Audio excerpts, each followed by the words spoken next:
Hello दोस्तों, मैं हूं सुरेंद्र खंडेलवाल और आपका स्वागत है एसकेजी स्टॉक मार्केट एनालिसिस में। एक और शेयर का आज हम एनालिसिस करने वाले हैं जो कि एचडीएफसी बैंक लिमिटेड।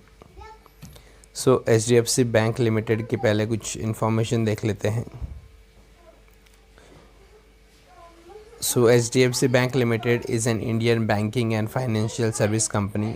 बैंकिंग और फाइनेंशियल सर्विस कंपनी है। इसका हेडक्वार्टर मुंबई में है और HDFC bank is the largest India's largest private bank sector by asset and by market capitalization as of April 2021। जो HDFC बैंक है वो प्राइवेट सेक्टर का नंबर 1 बैंक है और बैंक के मार्केट कैपिटलाइजेशन के हिसाब से देखें तो भी नंबर 1 है ये।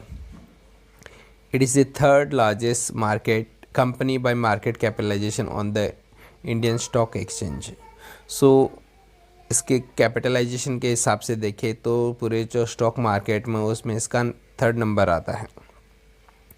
इसके CEO Shashidhar Jagdishan. Parent organization है हाउसिंग डेवलपमेंट फाइनेंस कॉरपोरेशन। 1994 में अगस्त में फाउंडेड हुई थी।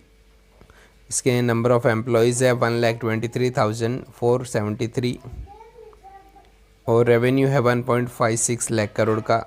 और इसके सब्सिडरीज है HDFC securities, next generation publishing and more. ये तो हमने कुछ जानकारी देख ली। अब इसका हम ग्राफ देखते हैं। HDFC बैंक का हम 14 अक्टूबर का परफॉर्मेंस देखें तो इसका 47.60 रुपीज़ बढ़ा है और इसने पूरे दिन में 2.90% रिटर्न दिया है।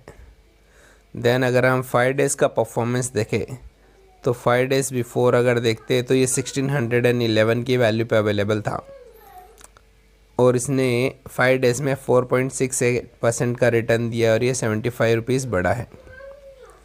देन 1 मंथ बिफोर इसका परफॉर्मेंस देखें तो 1 मंथ ये 1559 की वैल्यू पे अवेलेबल था और इसने 1 मंथ में 8.14% का पॉजिटिव रिटर्न दिया है और 127 रुपीज़ बढ़ा है।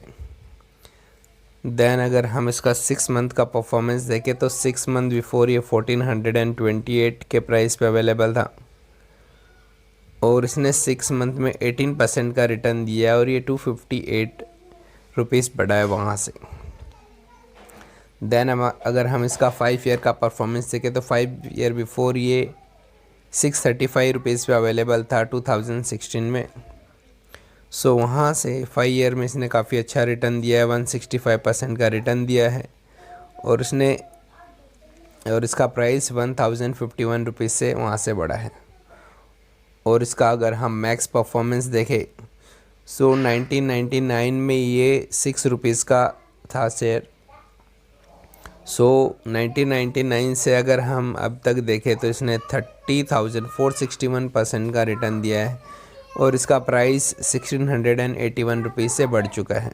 अगर हम HDFC बैंक का कोटक बैंक के साथ में अगर कंपैरिजन देखें तो लास्ट 3 मंथ में ही कोटक बैंक ने 17% का रिटर्न दिया, वहीं पे HDFC बैंक ने 14% का। अगर 6 मंथ में देखें तो कोटक बैंक ने 18% दिया, HDFC बैंक ने 19। देन 1 ईयर में देखें तो कोटक बैंक का 46% है और HDFC बैंक का 40%। 5 ईयर का परफॉर्मेंस देखें तो कोटक बैंक ने 146% का रिटर्न दिया और HDFC बैंक ने 167। और इसका अगर हम लाइफ टाइम परफॉर्मेंस देखें दोनों का कंपैरिजन अगर करें तो हम कोटक बैंक ने जहां पे मैक्स 89,542% का रिटर्न दिया, वहीं पे HDFC बैंक ने 7,688। अगर हम HDFC बैंक का ICICI बैंक के साथ में कंपैरिजन करें तो 3 मंथ में ICICI बैंक ने 10% का रिटर्न दिया, वहीं पे HDFC बैंक ने 14% का। 6 मंथ में अगर इनका कंपैरिजन करें तो ICICI बैंक ने 29% रिटर्न दिया है और वहीं पे HDFC बैंक ने 19%। 1 ईयर में 74% दिया ICICI बैंक ने और 40% दिया HDFC बैंक ने। देन अगर हम 5 ईयर में देखें तो ICICI बैंक का 188% रिटर्न है और HDFC बैंक का 167। और मैक्स देखें तो ICICI बैंक का 15,289 है और HDFC बैंक का 25,853। अगर HDFC बैंक का कंपैरिजन अगर हम एक्सिस बैंक के साथ में करते तो 3 मंथ में एक्सिस बैंक ने 6 मंथ का परफॉर्मेंस दिया है, HDFC बैंक ने 14 का। 6 मंथ का अगर हम देखें 23% है, HDFC बैंक 19। 1 ईयर में देखें तो 62 है, HDFC बैंक 40। 5 ईयर में देखें तो एक्सिस बैंक का 64%, HDFC बैंक का 167। और मैक्स परफॉर्मेंस देखें तो एक्सिस बैंक का 22,150% रिटर्न दिया है और HDFC बैंक ने 25,853।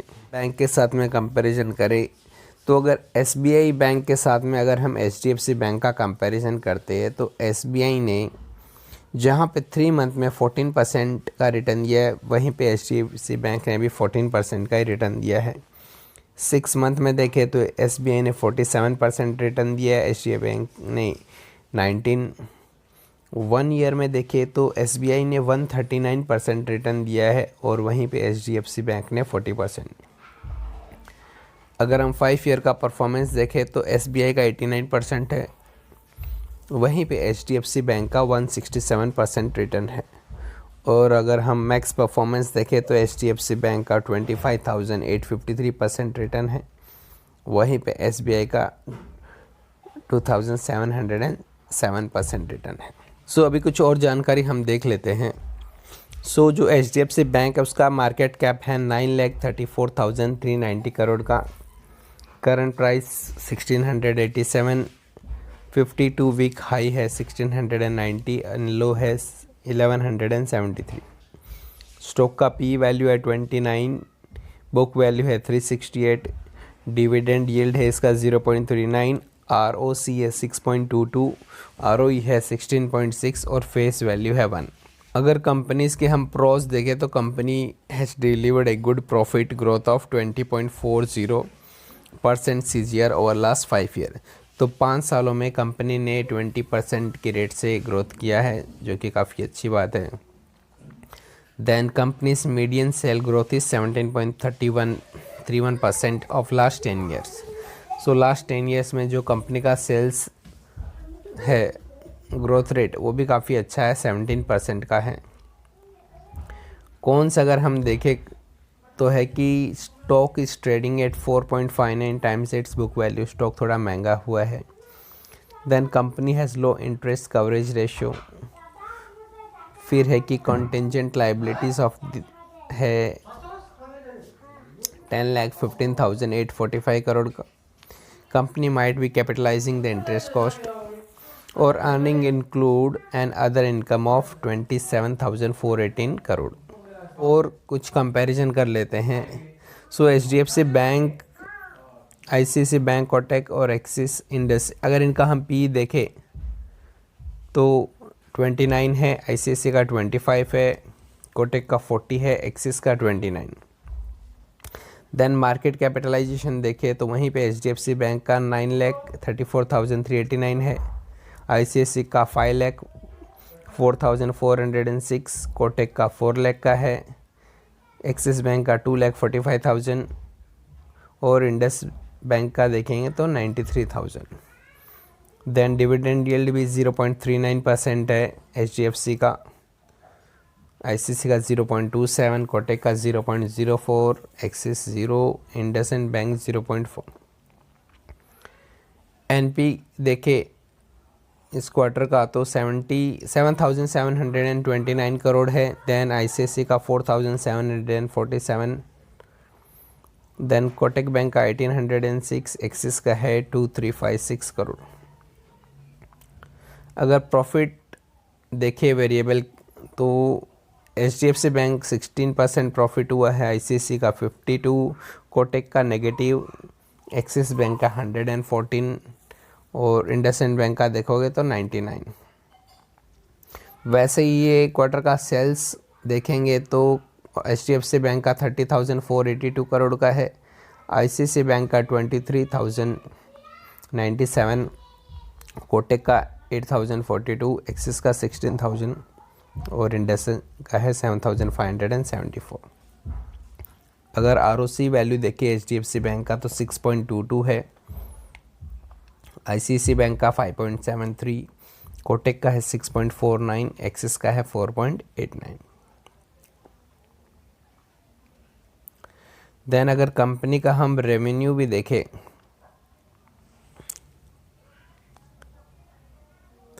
सो 2018 सितंबर में देखोगे तो 24,200 का था, फिर 25,890 हुआ, फिर 26,000, फिर 27, फिर 28, 29, 30।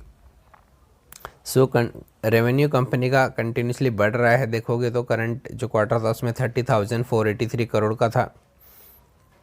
एक्सपेंसेस है उसके मुकाबले में 12,991, और जो प्रॉफिट है 4,000 है, उससे पहले 3,245, उससे पहले था 4,329 करोड़।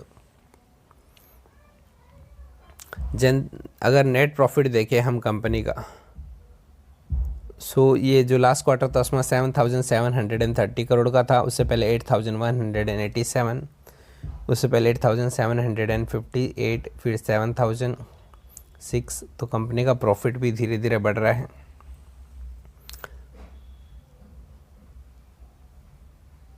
देन अगर ग्रोस NPA देखें तो 1.33% था 2018 में, फिर 1.38, 1.40, 1.38, एंड जो करंट अभी NPA है वो है 1.47%।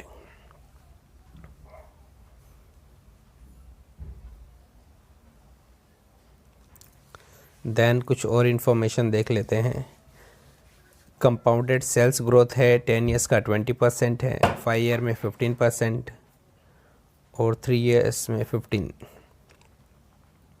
प्रॉफिट ग्रोथ भी देखें तो 10 ईयर्स का 23% है, 5 ईयर का 20 और 3 ईयर का 21। और जो स्टॉक प्राइस CGR वैल्यू देखोगे तो 10 ईयर्स में देखोगे तो 21% से ग्रोथ हुआ है, देन 5 ईयर में 22% और लास्ट 1 ईयर में 41%। वहीं पे रिटर्न ऑन इक्विटी कंपनी का देखोगे तो अराउंड 17 to 18% है, और लास्ट 10 ईयर्स और 5 ईयर्स में। देन अगर हम कुछ और इन्फॉर्मेशन देखें तो कंपनी का जो रिजर्व्स है 2,03,172 करोड़ का है, बोरोइंग है 14,70,580 करोड़ का। और अगर हम इसका शेयर होल्डिंग पैटर्न भी देखें तो प्रोमोटर्स के पास 25.89% है, FIs के पास 39, DIs के पास 21, गवर्नमेंट के पास 0.16 और पब्लिक के पास 13.10। बैंकिंग में देखें तो काफ़ी अच्छी बैंक है,